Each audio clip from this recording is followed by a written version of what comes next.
శ్రోతలకు స్వాగతం. ఈరోజు వినిపించబోతున్న నవల సస్పెన్స్ థ్రిల్లర్. రచన కొడాలి సాంబశివరావు గారు. అమ్మా, నన్ను పోలీస్ ఆఫీసర్గా చూడాలన్న నీ కోరిక తీరకుండానే ఈ లోకం విడిచి వెళ్ళిపోయావు. నన్ను చదివించడానికి నువ్వెంత కష్టపడ్డావో, ఎన్నెన్ని బాధలు పడ్డావో నాకు తెలుసమ్మా. ఉద్యోగం వచ్చిన తర్వాత నిన్ను సుఖపెట్టాలని కలలు కన్నాను. కానీ నన్ను పెంచడం కోసమే నీ జీవితాన్ని పణంగా పెట్టిన నిన్ను కాపాడుకోలేకపోయాను. మహమ్మారి లాంటి క్యాన్సర్ వ్యాధి నిన్ను నా నుంచి దూరం చేసింది.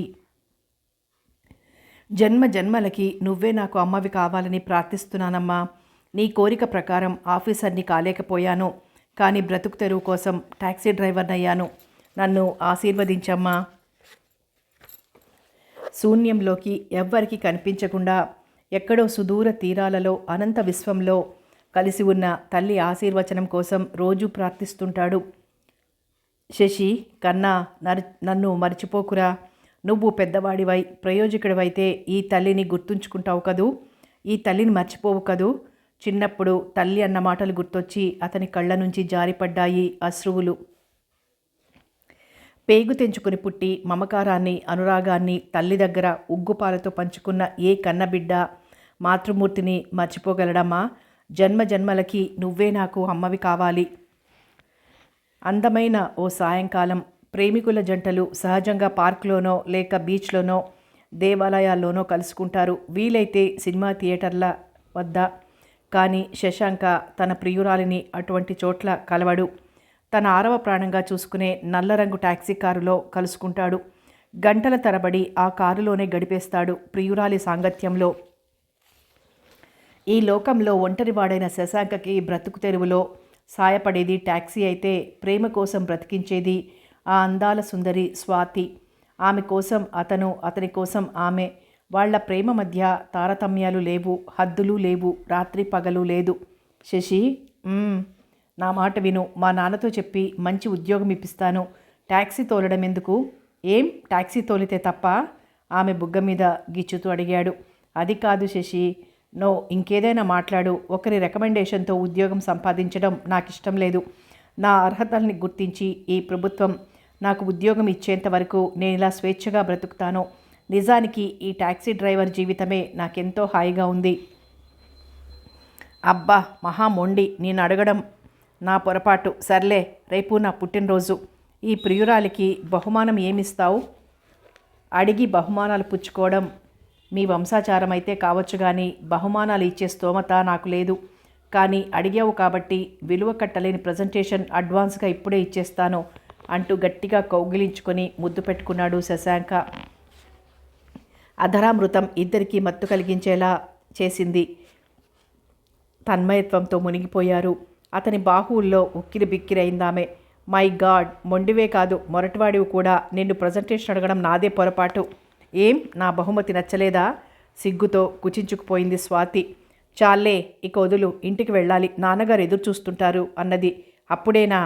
వెళ్ళకపోతే అమ్మా నాన్న కంగారు పడతారు. చీకటి పడుతోంది. నిన్ను వదలబుద్ధి కావడం లేదు స్వాతి. త్వరగా మనం పెళ్లి చేసుకుందాం.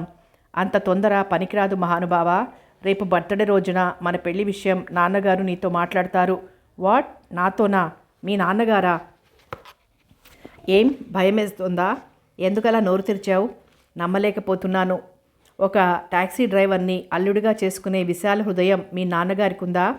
మా నాన్నగారు నువ్వనుకున్నంత చెడ్డవాడు కాదు. ఆయన రాజకీయాల్లో చేరడం వల్ల చెడ్డవాడిగా పేరు తెచ్చుకున్నారు. నిజానికి మా నాన్నగారు చాలా మంచివారు. కష్టపడి ఇంత వారయ్యారాయన. ఏమో, నమ్మలేకపోతున్నాను. రాజకీయ నాయకుల్ని నమ్మాలంటే ఎందుకో నా మనసు అంగీకరించదు. అందులోనూ మీ నాన్న మాజీ మంత్రివర్యులయ్యే. ఆయన వ్యక్తిగతంగా ఎటువంటి వాడైనా నా విషయంలో మాత్రం ఎదురు చెప్పడు. నా మాట కాదనరు. నేనంటే పంచ ప్రాణాలు మా నాన్నగారికి. రేపు నువ్వే చూస్తావుగా. స్వాతి, నా మీద ప్రేమ నీకలా అనిపించవచ్చు. నన్ను ప్రేమిస్తున్నావు కాబట్టి మీ నాన్న తరపున మాట ఇవ్వవచ్చు. కానీ రాజకీయ పలుకుబడి లెక్కలేనంత ఐశ్వర్యం ఉన్న మీ నాన్న ఒక్కగానొక్క కూతురువైన నిన్ను నాకిచ్చి పెళ్లి చేస్తాడంటే నమ్మలేకపోతున్నాను. నమ్మను కూడా. అయితే నీ కోసం నేనేం చేయడానికైనా సిద్ధంగా ఉన్నాను. నిన్ను నేను దక్కించుకుంటాను. చాలు శశి, ఇప్పుడు నాకెంతో సంతృప్తిగా ఉంది. కొండంత ధైర్యం వచ్చింది. నీ మాట ప్రకారమే నాన్నగారు మన పెళ్లికి ఒప్పుకోకపోయినా ధైర్యంగా పెద్దవాళ్ళని ఎదిరించి నీతో వచ్చేయడానికి ఏమాత్రం వెనుకాడను అంటూ ఆర్తిగా అతని కళ్ళల్లోకి చూసింది స్వాతి. వేడి నిట్టూర్పుతో ఆమెను హృదయానికి హత్తుకున్నాడు శశాంక. ఇద్దరూ ఒక్కటిగా కొద్ది నిమిషాల సేపు ఉండిపోయారు. టాక్సీలో రోడ్డు పక్కగా ఇద్దరు యువతీ యువకుల శృంగార ఘట్టాన్ని ప్రేక్షకుల్లా చూస్తూ నిలబడిపోయారు జనం. ఎవరో గట్టిగా విజిల్ వేశారు. ఉలిక్కిపడి విడిపోయారిద్దరు. జనాన్ని చూసి సిగ్గుతో ముడుచుకుపోయింది స్వాతి. శశాంక వెంటనే ట్యాక్సీ స్టార్ట్ చేసి అక్కడి నుంచి ముందుకు పోనిచ్చాడు. స్వాతిని ఇంటి దగ్గర దింపి వెళ్ళిపోయాడు శశాంక. స్వాతి, ట్యాక్సీలో వచ్చావు, మన కారేమైంది అడిగింది తల్లి. టైరు పంచరైంది మమ్మీ అంటూ తిన్నగా మెట్లెక్కి తన గదిలోకి వెళ్ళిపోయింది స్వాతి. ఆమె వెనకే తల్లి గదిలోకి వెళ్ళింది. అమ్మ స్వాతి, భోంచేసి పెందలాడే నిద్రపో, రేపు నీ పుట్టినరోజు అంది తల్లి. అలాగేనమ్మా, నాన్నగారు ఇంకా రాలేదా? నువ్వు వచ్చావో రాలేదోనని ఇప్పటికీ 6 డజన్ సార్లు ఫోన్ చేశారు. మమ్మీ, నీతో ఒక ముఖ్య విషయం చెప్పాలి తలదించుకుని అన్నది. ఏ విషయం? గుండెలు వేగంగా కొట్టుకుంటున్నాయి స్వాతికి. ఏం చెప్పాలో ఎలా చెప్పాలో వెంటనే తోచలేదు. పెదవులు అదురుతున్నాయి, కనురెప్పలు బరువెక్కాయి. కూతుర్ని కొద్ది క్షణాల పాటు నిశితంగా చూసింది తల్లి. వయసొచ్చిన ఆడపిల్ల విషయాన్ని చెప్పడానికి సిగ్గుపడుతుందంటే అదేమై ఉంటుందో ఊహించుకోగలదు ఆ కన్న తల్లి. భయపడకుండా మనసులోని విషయాన్ని చెప్పు. అమ్మా, నీకు కాక ఇంకెవరికి చెప్తాను, కానీ ఎలా చెప్పాలో తెలియడం లేదమ్మా. పిచ్చి పిల్ల, కన్నతల్లి దగ్గర దాపరికం ఎందుకు? ఎవరినైనా ప్రేమించావా అడిగింది తల్లి. బుంగమూతి పెట్టి అవునన్నట్లు తలాడించింది స్వాతి. ఈ విషయం చెప్పడానికి భయం ఎందుకు? అతనెవరో చెప్పు, నాన్నగారికి కూడా చెప్పి శుభం అనిపించుకుందాం కూతుర్ని దగ్గరికి తీసుకుంటూ అన్నది తల్లి. అతను నా క్లాస్మేట్, పేరు శశాంక. నేటి యువతరంలా పోజులు కొట్టకుండా బ్రతుకు తెరువు కోసం టాక్సీ నడుపుతున్నాడు. మన ఇంటికి అల్లుడు కాగలిగే అర్హతలన్నీ అతనుకున్నాయమ్మా. టాక్సీ డ్రైవరా అని కొద్దిసేపు మాట్లాడలేకపోయింది జగదీశ్వరి. స్వాతి, బాగా ఆలోచించుకో, నాన్నగారు ససేమిరా ఒప్పుకోరు. జీవిత భాగస్వామిని ఎన్నుకునేప్పుడు ఆకర్షణకి లోను కాకూడదమ్మా. మంచి చెడులు గ్రహించగలిగే వయసు కాదు నీది. అతనెంత ఉత్తముడైనా కావచ్చు, కానీ సంఘంలో మనకొక స్టేటస్ ఉంది. మన అంతస్తుకి తగిన వాడిని ఎన్నుకోవడం అన్ని విధాలా మంచిదని నా అభిప్రాయం. చదువుకున్న దానివి, అర్థం చేసుకోగలవు. తల్లిగా చెప్పడం నా బాధ్యత. బాగా ఆలోచించుకొని నిర్ణయం తీసుకో.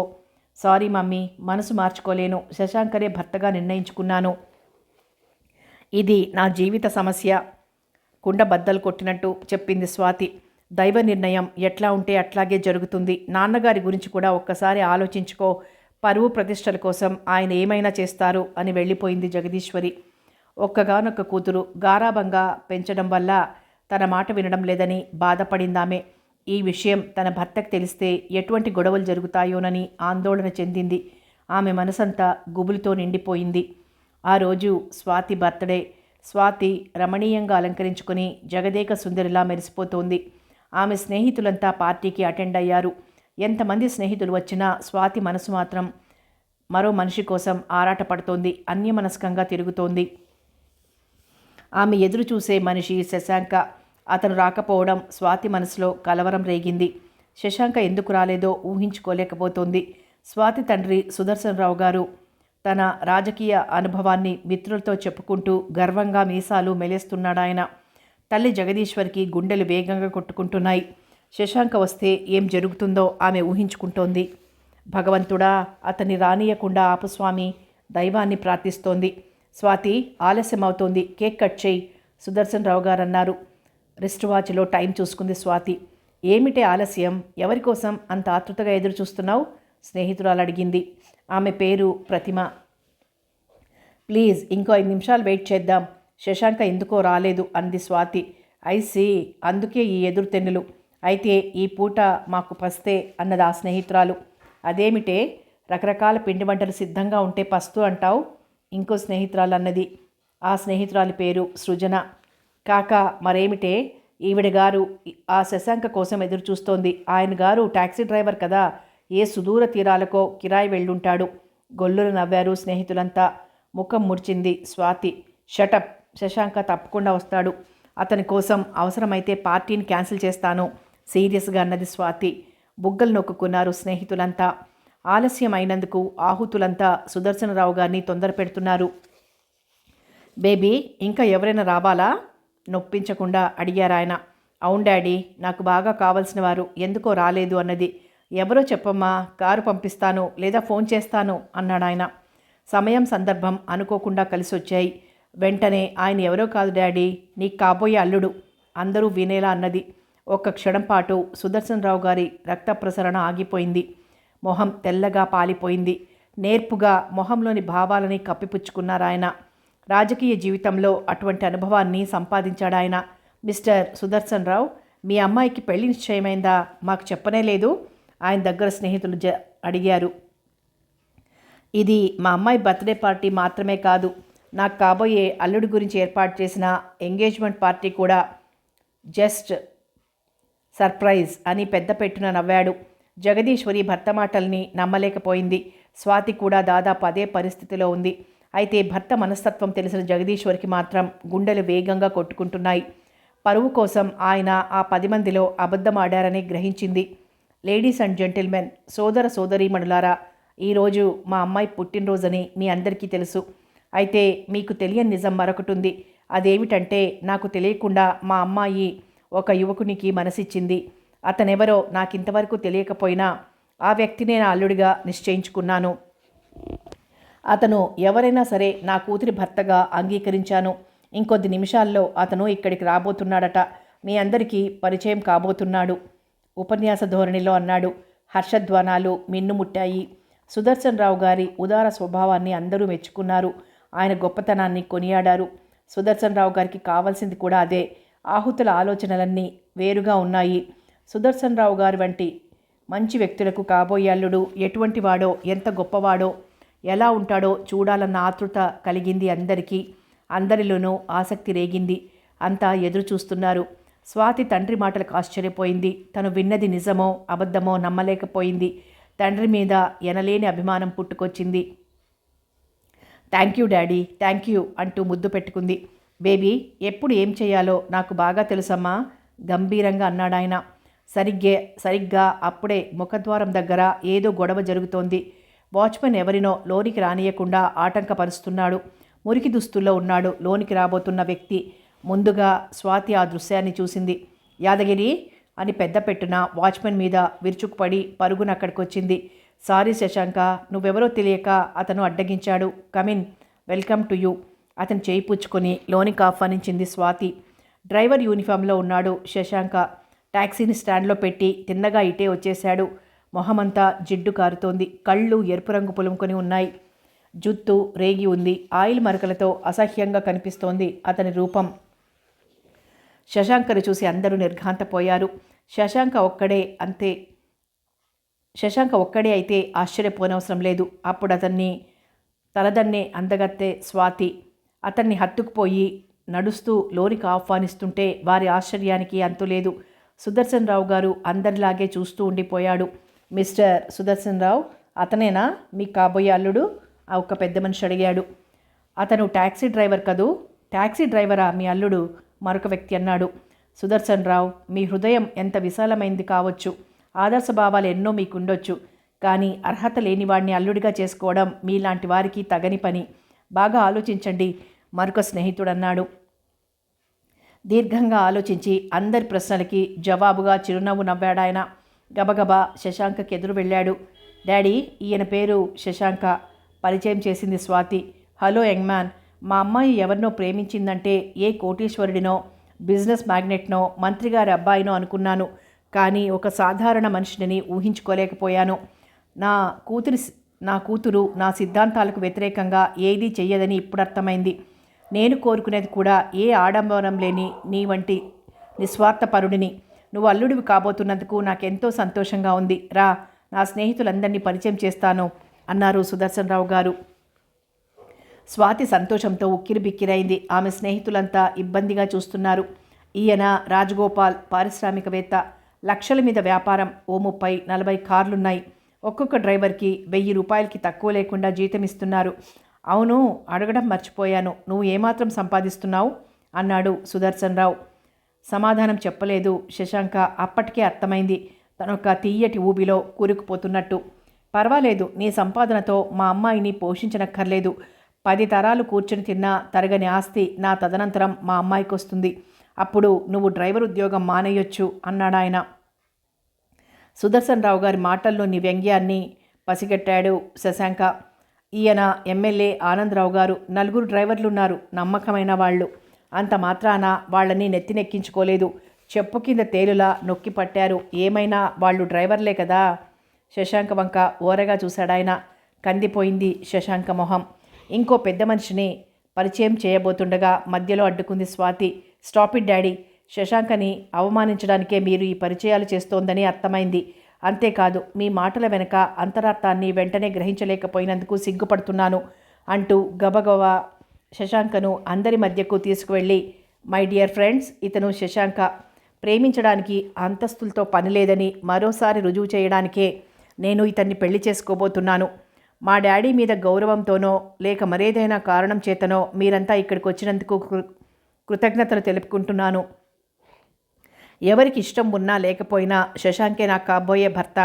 మేజర్ని అయిన నేను నా జీవిత భాగస్వామిని ఎన్నుకునే అర్హత కలిగి ఉన్నానని మీకు తెలియజేస్తున్నాను. మీ అందరి ఎదుటే ఇప్పుడే శశాంకతో 3 ముళ్ళు వేయించుకోబోతున్నాను అన్నది స్వాతి. నిర్ఘాంతపోయారంతా.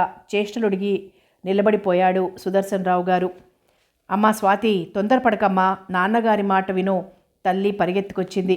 అమ్మా, వినవలసింది నేను కాదు, నీ భర్త. తెలివిగా శశాంకని నా నుండి దూరం చేయడానికి ప్రయత్నిస్తున్నాడాయన. నా పట్టుదల ఎటువంటిదో నీకు తెలుసు. స్వాతి ఒక్కొక్క మాట నొక్కి చెప్పింది. ఏమండి, ఏమిటిది? 10 మందిలో అల్లరవుతున్నారు. భర్త చేతులు పుచ్చుకుంది జగదీశ్వరి. కలకలం బయలుదేరింది. ఆహుతుల మధ్య చెవులు కొరుక్కుంటున్నారంతా. మూతులు ముడుచుకున్నాయి స్వాతి స్నేహితులందరికీ. నీ కూతురు నన్ను తప్పుగా అర్థం చేసుకుంది జగదీశ్వరి.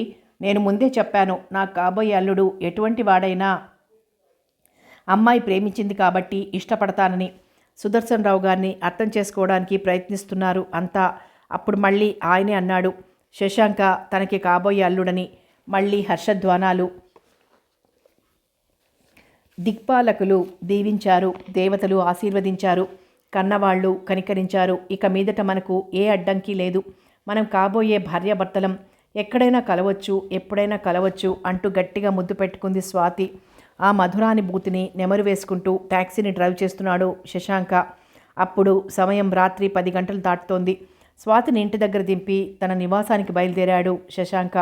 సుదర్శన్ రావు గారి గురించి ఎన్నో రకాలుగా ఆలోచించాడు. ఆయన తమ పెళ్లికి ఒప్పుకోవడం చిత్రంగానే ఉంది. నమ్మలేకపోతున్నాడు. సుదర్శన్ రావు ఎటువంటి వాడో శశాంకకి బాగా తెలుసు. ఏమైనా నగరంలోని చాలామంది పెద్దల ముందు తనని అల్లుడిగా ఒప్పుకున్నాడు.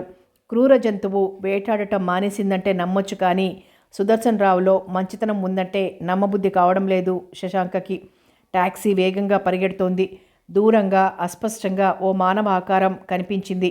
క్షణాల వ్యవధిలోనే ఆ ఆకారం ఓ స్త్రీ అని గ్రహించాడు శశాంక. ట్యాక్సీని ఆపమన్నట్లు సైగ చేసింది. స్లీవ్లెస్ బ్లౌజు, జుట్టు, బాబ్డ్ హెయిరు, షిఫాన్ శారీ, ఎత్తుకు తగిన రూపం, చేతిలో హ్యాండ్ బ్యాగ్. ఆ చుట్టుపక్కల ఇంకెవ్వరూ లేరు. తనకి కిరాయి అక్కర్లేదు కనుక ఆపనక్కర్లేదు. కానీ ఒక ఆడపిల్ల రాత్రి సమయంలో ఒంటరిగా లిఫ్ట్ అడుగుతోంది.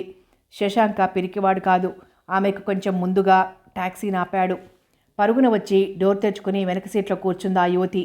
ఎందుకో భయపడుతోంది. ఆందోళన ఆ యువతి ముఖంలో స్పష్టంగా కనిపిస్తోంది. శశాంక ఆమెను పరిశీలనగా చూశాడు. ఎక్కడికి వెళ్ళాలి అడిగాడు మీటర్ ఆన్ చేస్తూ. ముందు ఇక్కడి నుంచి త్వరగా పోని, వెనక్కి తిరిగి చూస్తూ అన్నది ఆ యువతి. సంథింగ్ రాంగ్ మనసులో అనుకున్నాడు శశాంక. భయంతో తడారిపోయిన ఆమె పెదవులు స్పష్టంగా కనిపించాయి అద్దంలో. మారు మాట్లాడకుండా ట్యాక్సీని పరిగెత్తించాడు. ఆమె తేలిగ్గా ఊపిరి వదలడం శశాంక గమనించాడు. డ్రైవర్, స్పీడ్గా పోనీ అన్నదామె. సారీ, సిటీలో మ్యాక్సిమం స్పీడ్ 25, అంతకు మించి ట్రాఫిక్ సార్జెంట్ వెంటపడతాడు అన్నాడు శశాంక. ప్లీజ్ వేగంగా పోనీ, నీకెంత డబ్బు కావాలన్నా ఇస్తాను అంటూ హ్యాండ్ బ్యాగ్ తెరిచి 100 రూపాయల నోట్లు బయటికి తీసిందామె. శశాంక పెదవులు బిగించాడు. వేళ కాని వేళ ఓ అందమైన యువతి, ఆమె చేతిలో ఒక బ్యాగ్, ఆ బ్యాగ్లో 100 రూపాయలు ఎన్నో. మై గాడ్, ఇదేదో ఆలోచించవలసిందే. అయితే ఎందుకు భయపడుతోంది ఈమె? ఎవరైనా డబ్బు కోసం వెంటపడుతున్నారా, లేక మరేదైనా కారణం ఉందా? కొంపదీసి తను ఏదైనా ప్రమాదంలో ఇరుక్కోవడం లేదు కదా? ఆమె చెప్పినట్టే గేరు మార్చి మరింత వేగంగా ట్యాక్సీని నడుపుతున్నాడు. చల్లటి గాలి ముఖానికి తగులుతున్నా ఆమె ముఖం మీద స్వేద బిందువులు కనిపిస్తున్నాయి. డ్రైవ్ చేస్తూనే ఆమెను గమనిస్తున్నాడు శశాంక. మేడం, ఎందుకలా భయపడుతున్నారు అడగాలనుకుని ఆగిపోయాడు. టాక్సీ ప్యారడైజ్ని దాటి ఎంజీ రోడ్డు మీదుగా పరిగెడుతోంది. ఆమె ఏదో ఆలోచిస్తోంది. ఎక్కడికి వెళ్లాలో చెప్పలేదు.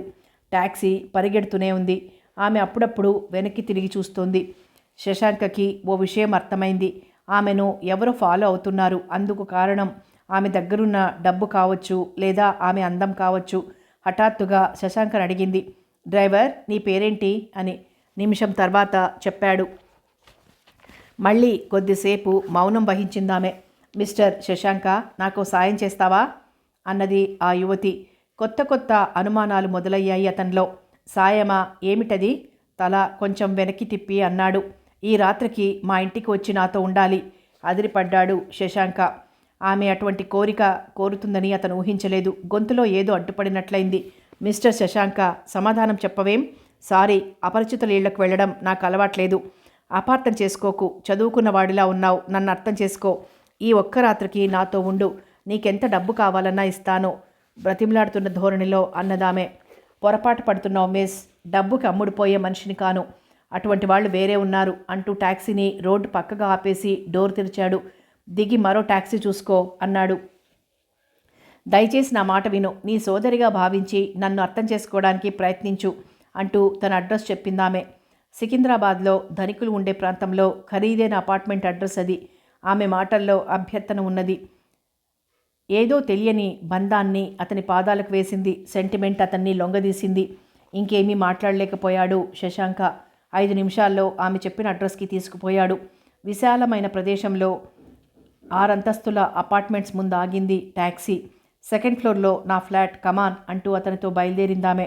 ముక్కు మొహం తెలియని ఒక స్త్రీ వెంట అర్ధరాత్రి సమయంలో వెళ్ళడానికి అతని మనసు ఏమాత్రం ఒప్పుకోలేదు.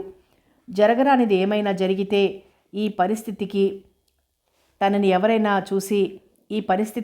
ఎవరైనా చూసి స్వాతికి మరోలా చెప్తే, నో, వెనక్కి వెళ్ళిపోవాలి.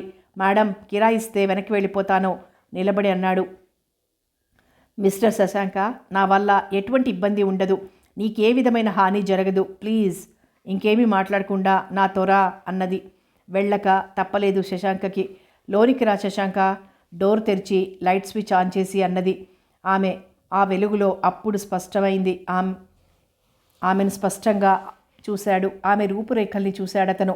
తీర్చిదిద్దినట్టున్న రూపం తనివి తీరా చూడాలనిపించింది శశాంకకి. నాతో ఇంత చనువుగా ఉన్న మీరు మీ పేరేమిటో చెప్పనే లేదు.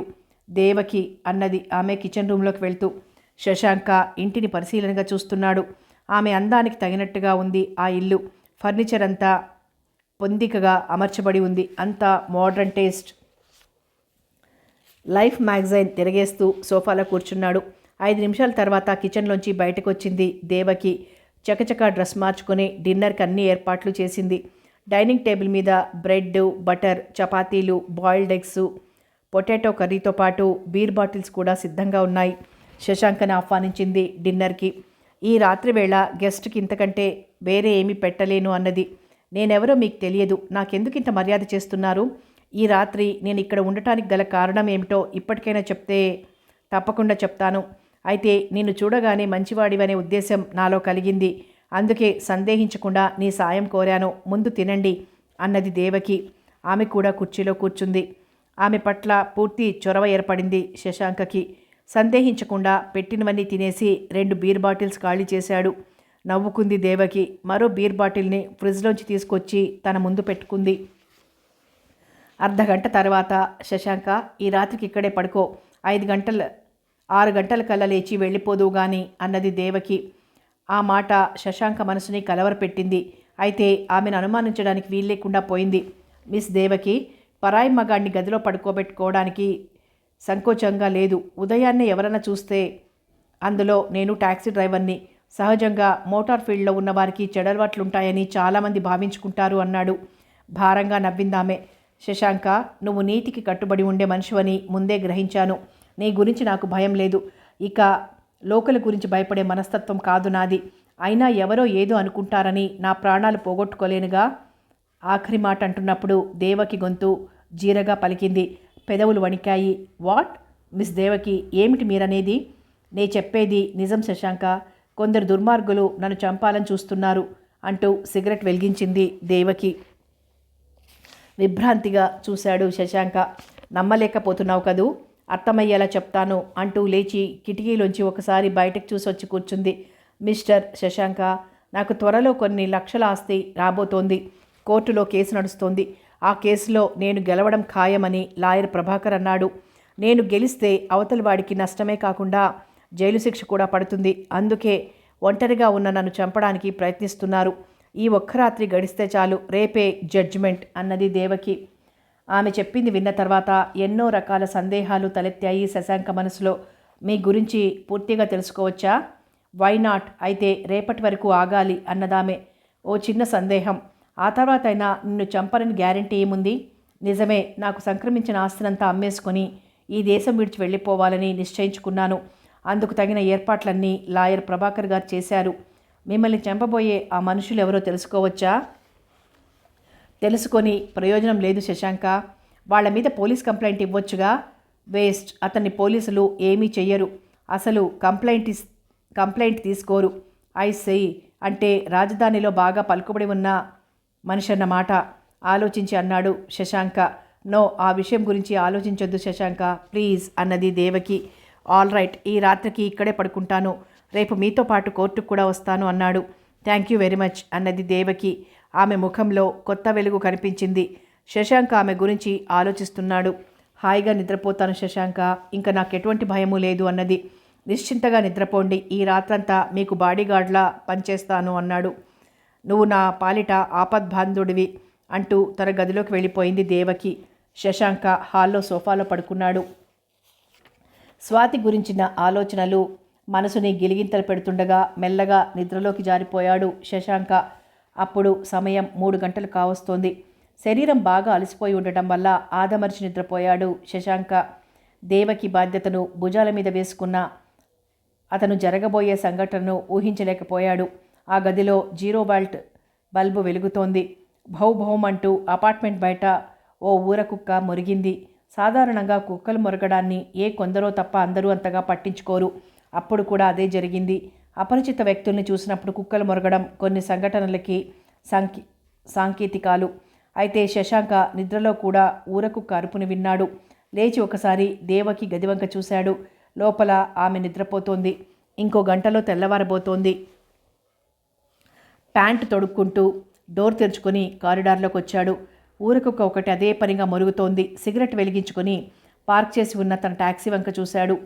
ఎందుకో ఆ ట్యాక్సీ అంటే అపరిమితమైన అభిమానం. ఒంటరిగా ఉన్న తనకి తోడుగా ఉన్నందుకేనేమో తనలో తను అనుకున్నాడు. లోపలికి వెళ్ళబోతుండగా 2 పోలీస్ వెహికల్స్ వేగంగా వచ్చి అపార్ట్మెంట్ ముందు ఆగడం గమనించాడు. అతని నొసలు ముడిపడ్డాయి. ఈ టైంలో పోలీసులు ఇక్కడికెందుకు వచ్చారు? శశాంక అనుమానాలకి కొద్ది క్షణాల్లోనే జవాబులు దొరకబోతున్నాయి. బిలబిలమంటూ పోలీసులు క్రిందికి దిగి తుపాకులు ధరించి గబగబా పైకి వెళ్లారు కొందరు. శశాంక చూస్తూనే ఉన్నాడు. 2 కానిస్టేబుల్స్ టాక్సీ దగ్గర నిలబడ్డారు. బూట్ల శబ్దం క్రమేణా దగ్గరైంది. ప్రాణాలను హరించబోయే ఎంబబట్టుల్లా వచ్చారు పోలీసు. శశాంక వాళ్ళనే చూస్తున్నాడు. తిన్నగా అతని దగ్గరకు వచ్చారు. మిస్టర్, ఎవరు నువ్వు? ఈవేళప్పుడు ఏం చేస్తున్నావు ఇక్కడ? ఎస్ఐ అడిగాడు. నిద్ర పట్టక ఇప్పుడే బయటకు వచ్చాను. శశాంక సమాధానం ఎస్ఐకి నచ్చలేదు. సీరియస్గా చూశాడు. మీ ఫ్లాట్ నెంబర్ అడిగాడు ఎస్ఐ. చెప్పాడు Shashanka. I see, come with me SI అన్నాడు. శశాంక తటపటాయిస్తుండగా ఓ కానిస్టేబుల్ మెడపట్టి ముందుకు తోశాడు. రోమాలు నిక్కబుడిచాయి శశాంకకి. అప్రయత్నంగా అతని పిడికిళ్ళు బిగుసుకున్నాయి. ఏం అట్లా చూస్తున్నావు? నడు ఈసారి ఎస్ఐ అన్నాడు. ఆవేశాన్ని అణుచుకుని దేవకి ఫ్లాట్ దగ్గరికి పోలీసుల్ని తీసుకువెళ్ళాడు శశాంక. ఎస్ఐ తిన్నగా లోనికి వెళ్ళాడు. దేవకి గది తలుపు మూసి ఉంది. తలుపు తెరుచుకొని లోనికి వెళ్ళాడు. My God! ఎస్ఐ నోటి నుంచి అప్రయత్నంగా వెలువడింది ఆ మాట.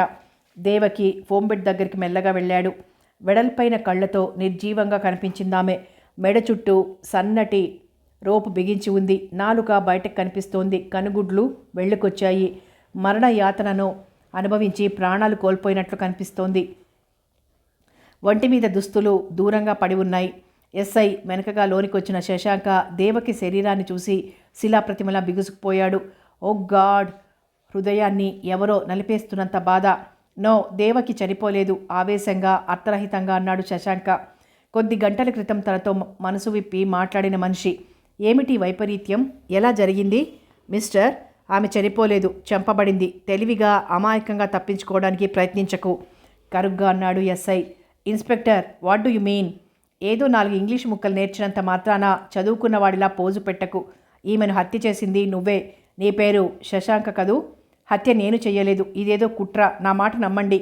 అవన్నీ కోర్టులో. పద పోలీస్ స్టేషన్కి. కానిస్టేబుల్ శశాంక చేతులకి బేడీలు వేశాడు. ప్లీజ్ నా మాట వినండి. తనని ఎవరో చంపబోతున్నారని రాత్రి నాతో చెప్పిందామే. నీతో ఎందుకు చెప్పింది? ఇంతకీ నువ్వెందుకు వచ్చావు ఇక్కడికి? నేను టాక్సీ డ్రైవర్ని. రాత్రి ఒంటరిగా రోడ్డు మీద కనిపించింది. లిఫ్ట్ అడిగింది. శశాంక జరిగిందంతా చెప్పాడు. ఎస్ఐ వినిపించుకోలేదు. కాకమ్మ కథలు వినడానికి నేనేం చెవిలో పువ్వు పెట్టుకోలేదు. నిజంగా ఆమెకు అటువంటి భయమే ఉంటే తిన్నగా పోలీస్ స్టేషన్కి వచ్చేది అన్నాడు. పోలీసులకి ఏం చెప్పినా ప్రయోజనం ఉండదని అప్పటికే శశాంకకు అర్థమైంది. ఇన్స్పెక్టర్, ఒక్క సందేహం అడిగాడు శశాంక. ఏమిటది? కొరకొరా చూస్తూ అన్నాడు ఎస్ఐ. ఇక్కడ హత్య జరిగిందని మీకెలా తెలిసింది? శశాంక్ అడిగాడు. ఎస్ఐ సీరియస్గా చూశాడు. క్రిమినల్ లాయర్లా లా పాయింట్లు అడుగుతున్నావు ఏంటి? నీ కదా? నోరు మూసుకుని జీపెక్కు, మక్కెలు విరుగుతాయి అంటూ హ్యాండ్ స్టిల్తో వెన్ను మీద పొడిచాడు. బాధతో కళ్ళు మూశాడు శశాంక. అంతకంటే అతని హృదయంలో దేవకి మరణానికి సంబంధించిన బాధ ఎక్కువగా ఉంది. ప్లీజ్, నేను దేవకిని చంపలేదు. నన్ను నమ్మండి. నాకేం తెలియదు. నెత్తి నోరు కొట్టుకున్నాడు శశాంక. తన్నుకుంటూ ఈడ్చుకు వెళ్ళి జీప్ ఎక్కించారు కానిస్టేబుల్స్. ఇన్స్పెక్టర్, ఈ హత్యకి నాకు ఏ విధమైన సంబంధం లేదు. ఆమె ఎవరో కూడా నాకు తెలియదు. కేవలం ఆమె కోరిక మీదే రాత్రి ఉండవలసి వచ్చింది మళ్ళీ అన్నాడు. వ్యంగ్యంగా నవ్వాడు ఎస్ఐ. ఆమె ఎవరో తెలియకుండానే ఆమె ఇంట్లో ఉన్నావా? నువ్వు చెప్పింది మమ్మల్ని నమ్మమంటావు అంటూ మరో దెబ్బ వేశాడు ఎస్ఐ. ఆ దెబ్బ తిన్నగా శశాంక మూతి మీద పడింది. పెదవులు చిట్లాయి, పళ్ళ నుంచి రక్తం బయటకొచ్చింది. బాధగా అరిచాడు. ఆ అలజడికి అపార్ట్మెంట్లో ఉన్న చాలామంది నిద్రలేచారు. దేవకి హత్య విషయం క్షణాల మీద అందరికీ తెలిసిపోయింది. 2 కానిస్టేబుల్స్ శవం దగ్గర కాపలా ఉన్నారు. పావుగంట తర్వాత అంబులెన్స్ వచ్చింది. అటాప్సీ కోసం శవాన్ని తరలించారు. హత్య కేసులో ఇరుక్కున్న శశాంక జైలు పాలయ్యాడు. తనని నమ్ముకున్న దేవకిని కాపాడలేకపోయినందుకు విపరీతంగా బాధపడ్డాడు. తన వల్లే ఆమె చనిపోయినట్లు భావించుకున్నాడు. మానసిక సంక్షోభం, చిత్రహింసలు, గుండెల్ని నలిపేసే తీరని వ్యధ జైల్లో అనుభవించాడు శశాంక. ఒక్కోసారి జీవితం మీద విరక్తి కూడా పుట్టింది. చట్టం, న్యాయం వాటికి తెలుసు తను నేరస్తుడు కాదని. అయితే మరి నిజమైన దోషుల్ని చట్టం ఎందుకు పట్టుకోలేకపోతుంది? తనని అరెస్ట్ చేసిన పోలీసులకి తెలుసు తను నేరస్తుడు కాదని. అయితే తననే నేరస్తుడిగా ఎందుకు అరెస్ట్ చేశారు? హంతకుడిగా ఎందుకు చిత్రీకరిస్తున్నారు? ఇది కాకతాళీయంగా జరిగిందా? లేక తనని కావాలని ఓ పథకం ప్రకారం ఈ హత్య కేసులో ఇరికించారా? ఎవరికి ఉంది ఆ అవసరం? శశాంక జైలు గోడల మధ్య కటకటాలకు ఆనుకొని కూర్చొని మరీ ఆలోచిస్తున్నాడు. బుర్ర పగలగొట్టుకొని ఆలోచించినా అతని ప్రశ్నలకి సమాధానం దొరకలేదు. దేవకి ప్రాధేయపడింది. తనని చంపబోతున్నారు, రక్షణగా ఈ ఒక్క రాత్రికి ఉండమని. అయితే తనేం చేశాడు? కడుపు నిండా తిని బీర్ తాగి మత్తులో నిద్రపోయాడు. ఆమెను రక్షించలేకపోయాడు. ఆమె ఆఖరి క్షణంలో ఎంత బాధపడి ఉంటుందో. తనని పిలిచి రక్షించమని అరవడానికి ఎంతగా ప్రయత్నించిందో. ఎవరు చంపారు? హంతకులు ఆ ఇంట్లోకి ఎలా ప్రవేశించారు? తన గురించి స్వాతి ఏమనుకుంటోంది? శశాంక మనసులో అన్ని సమాధానం లేని ప్రశ్నలే. పోలీసులు శశాంకని రకరకాల జైళ్లలో ఉంచారు. ప్రస్తుతం ఇప్పుడు అతను ఏ జైల్లో ఉన్నాడో పోలీసులకు తప్ప అన్యులకి తెలియదు. రోజులు గడిచిపోయాయి. హఠాత్తుగా ఒకరోజు తండ్రి మీద విరుచుకుపడింది స్వాతి. దీనికంతటికీ కారణం నువ్వే నాన్న. శశాంకని నా నుంచి దూరం చేయడానికి అతన్ని హత్య కేసులో ఇరికించావు. నిజం చెప్పు నాన్న, ఈ కుట్ర పన్నింది నువ్వే కదూ? తండ్రి లాల్చి పుచ్చుకొని నిలదీసింది. ఆ సమయంలో ఎస్పీ అక్కడే ఉన్నారు. లాయర్ ప్రభాకర్ అక్కడే ఉన్నాడు. ప్రభుత్వ హాస్పిటల్ సూపరింటెండెంట్ కూడా అక్కడే ఉన్నాడు. స్వాతి ప్రవర్తన అందరినీ దిగ్భ్రాంతికి గురిచేసింది. సుదర్శన్ రావు ఎంతో నిబ్బరంతో కూతురు ప్రవర్తనను భరించి నచ్చ చెప్పడానికి ప్రయత్నించాడు. స్వాతి వినలేదు. ఇక నీకు కూతురుండదు. నీ బిడ్డ చచ్చిపోయింది నాన్న. జీవితంలో నా మొహం చూడొద్దు. నమ్మించావు. అందరి ముందు అల్లుడుగా చేసుకుంటానని మాట ఇచ్చావు. చివరికి నీ కుటిల్ రాజకీయ బుర్ర ఉపయోగించి శశాంకని జైలు పాలు చేశావు. నీ కడుపు మంట చల్లారిందా? నీ పరువు ప్రతిష్టలు నిలిచాయా? నీ అంతస్తు మరింత పైకి పెరిగిందా? ఎవరి కోసం నాన్న ఇదంతా? Swathi, don't talk rubbish. అప్పటి వరకు సహనంగా ఉన్న సుదర్శనరావు అరిచాడు. ఆయన కళ్ళు ఆగ్రహంతో ఎరుపెక్కాయి. నువ్వెంత అరిచినా చేసిన పాపం అంత తేలిగ్గా పోదు నాన్న. చెప్పండి, మీరంతా పెద్ద మనుషులు, సంఘంలో పేరు ప్రతిష్టలతో మనుష్యులుగా బ్రతుకుతున్నారు. నా తరపున న్యాయం చెప్పండి. నా శశాంకను నాకు దక్కించండి. అక్కడున్న పెద్ద మనుషులను నిలదీసింది స్వాతి. స్వాతి, ఏమిటి ఆగడం? నాన్నగారినా అంతంత మాటలు అంటున్నావు? పద లోపలికి, హద్దు మీరిపోతున్నావు అని కూతుర్ని లోపలికి లాక్కెళ్ళబోయింది తల్లి. ఒక్క నిమిషం అమ్మా, నేనిప్పుడు నీ కూతుర్ని కాదు, శశాంక భార్యని. ఏనాడైతే 10 మంది ముందు శశాంకని అల్లుడిగా చేసుకుంటానన్నాడో ఆనాడే నాకు శశాంక భర్త అయ్యాడు. అంతేకాదు, నాన్నగారి మాటల మీద నమ్మకం లేక నా జాగ్రత్తలో నేనున్నాను. ఇదిగో శశాంక నాకు కట్టిన తాళి. గుళ్ళో పెళ్లి చేసుకున్నాం. 3 రాత్రిళ్ళు కలిసి పడుకున్నాం. ఇప్పుడు నాకు 3వ నెల దాటింది. రేపో మాపో తల్లిని కాబోతున్నాను. ఇప్పుడు చెప్పమ్మా, నీ భర్త నీకెంత ముఖ్యమో నా భర్త నాకు అంతే ముఖ్యం కదూ. నా భర్తని కాపాడుకోవడానికి ఆనాటి సావిత్రి, అనసూయ, సుమతిల్లా కాకపోయినా నేను సాహసం చెయ్యాలి కదూ. నీ భర్తతో చెప్పి నాకు మాంగళ్య భిక్ష పెట్టమ్మా. కొంగు చాచింది స్వాతి. గొంతులు మూగబోయాయి అక్కడి వాళ్ళందరికీ. స్వాతి తల్లిదండ్రులకి తమ కాళ్ల కింద భూమి కదిలి అగాధం ఏర్పడి అందులోకి జారిపోతున్నట్లు అనిపించింది. కడుపులో చెయ్యి పెట్టి ఎవరో కెలికినట్లయింది. స్వాతి, ఎంత పనిచేశావమ్మా? తల్లి గొంతు దీనంగా పలికింది. సుదర్శన్ రావు గారు కూతుర్ని పైకి లాక్కెళ్ళాడు. వాళ్ల వెనకే జగదీశ్వర్ కూడా వెళ్ళింది. స్వాతి, ఒక్కసారి నా ముఖంలోకి చూసి చెప్పమ్మా, శశాంకన్ పెళ్లి చేసుకున్నావా? తల్లిని కాబోతున్నావా? అర్థిస్తున్నట్లు అడిగాడు సుదర్శన్ రావు. అవును, బింకంగా సమాధానం చెప్పింది స్వాతి. కుప్పలా కూలిపోయాడాయన. ఎంత పనిచేశావు? నీకేం తక్కువ చేశావని ఈ పరువు తక్కువ పనిచేశావు? నీ ఇష్ట ప్రకారమే పెళ్లి చేస్తాం అని మాట కూడా ఇచ్చాం కదా. ఇంతలో ఏం తొందర వచ్చిందని ఈ పాడు పని చేశావు? తల్లి తలబాదుకొని కన్నీళ్లు పెట్టుకుంది. పాడు పని కాదమ్మా నేను చేసింది. నా జీవితానికి ఒక మంచి బాట వేసుకున్నాను. శశాంక ఉత్తముడు. అటువంటివాడు నా భర్త కావడం నేను ఏనాడో చేసుకున్న పుణ్యఫలం. స్వాతి, నువ్వు చాలా పెరిగిపోయావు. నీతో వాదించలేం. ఇప్పుడేం చేయదలుచుకున్నావు? తండ్రి అడిగాడు. నా భర్త కోసం నేనేమైనా చేస్తాను. ఆయన ఎక్కడున్నారో, ఏ జైల్లో ఉన్నారో తెలుసుకుని రక్షించుకుంటాను. ఈ హత్య వెనుక ఉన్న నిజమైన నేరస్తుల్ని ఉరికంబం ఎక్కిస్తాను. దవడలు బిగించి అన్నది స్వాతి. కని పెంచి పెద్ద చేసిన తల్లిదండ్రుల కంటే ముక్కు మొహం తెలియని ఒక అనామకుడి కోసం ఎంత సాహసిస్తున్నావు. శహబాష్, భారత స్త్రీవి అనిపించుకున్నావు. నువ్వు అనుకున్నట్టు నా వల్ల నీ భర్త జైలుకు వెళ్ళలేదు అన్నాడాయన. ట్రాష్, నన్ను నమ్మించొద్దు. నేనంతా విన్నాను. ఎస్పీతో మీరంటున్నారు ఈ కేసులోంచి అతను బయటపడకుండా చూడండి, ఎంత డబ్బు ఖర్చైనా పర్వాలేదు అని. అది నిజం కాదా? సుదర్శన్ రావు వెంటనే సమాధానం చెప్పలేదు. స్వాతి, నీలో ఇంకా పసితనం పోలేదు. చదువుకున్నావు, పెరిగి పెద్దదానివయ్యావు. ఏదో ఆకర్షణకి లోనై అతన్ని ప్రేమించి పెళ్లి చేసుకున్నాను అంటున్నావు. తల్లివి కాబోతున్నావును అని కూడా అంటున్నావు. నీ మీద జాలేస్తోందమ్మా. నాకు నీ జీవితం ఏమైపోతుందోనని ఆందోళనగా ఉంది. నమ్మించడానికి ఎన్ని రకాలుగానైనా మాట్లాడతారు మీరు. నేను క్షేమంగా ఉండాలనుకుంటే శశాంకని నాకు అప్పగించండి. అప్పటి వరకు నేను మీ కూతుర్ని కాను. కర్కశంగా శాసిస్తున్నట్లుగా అన్నది స్వాతి. సుదర్శన్ రావు గారి మెదడు మొద్దుబారిపోయినట్లయింది. కణతలు రుద్దుకుంటూ మౌనంగా ఉండిపోయాడు కొద్దిసేపు. ఏ తండ్రికి ఎటువంటి సంక్షోభం రాకూడదు. కన్నబిడ్డ ముందు దోషిలా నిలబడగలిగిన పరిస్థితి ఏ తండ్రికి రాకూడదు. స్వాతి ఆ మాటలకు బాధగా నవ్వింది. ఆమె నయనాలు అశ్రుపూరితాలయ్యాయి. తల్లి హిస్టీరియా పేషెంట్లా పడిపోయింది. కూతురు అంతకు తెగిస్తుందని ఆ తల్లిదండ్రులు ఊహించలేదు.